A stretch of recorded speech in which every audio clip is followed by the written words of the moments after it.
ஆண்டவராக இயேசு கிறிஸ்து நாமத்திலே உங்களுக்கு என் அன்பின் வாழ்த்துக்கள். இந்த நாளுக்கான இன்றைய மன்னா உபாகமம் புத்தகம் 8ஆம் அதிகாரம் 10வது வசனம், அதனுடைய பிற்பகுதி.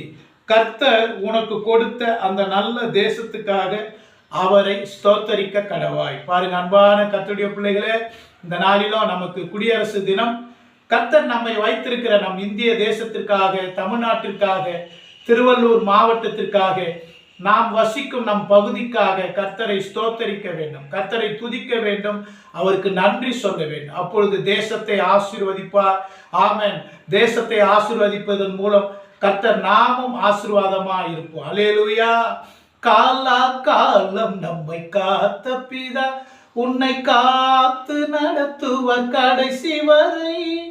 காலா காலம் நம்மை காத்த பிதா உன்னை காத்து நடத்துவர் கடைசி வரை.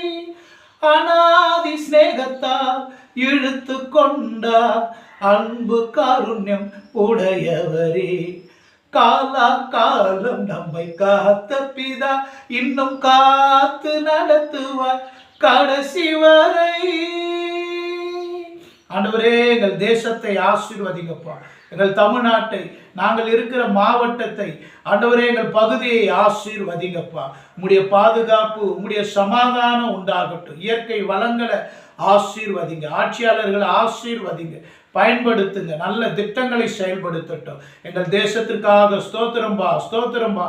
தேசத்துக்காக பாடுபட்ட எல்லா தியாகிகளுக்காக ஸ்தோத்திரம், ஸ்தோத்திரம், ஸ்தோத்திரம். அந்த குடும்பங்களை ஆசீர்வதிங்க.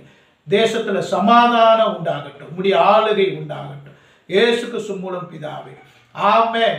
கர்த்தர் தாமே நாம் ஒவ்வொருவரையும் ஆசீர்வதிப்பாராக. உங்கள் யாவருக்கும் என் அன்பின் குடியரசு தின வாழ்த்துக்கள். ஆமென்.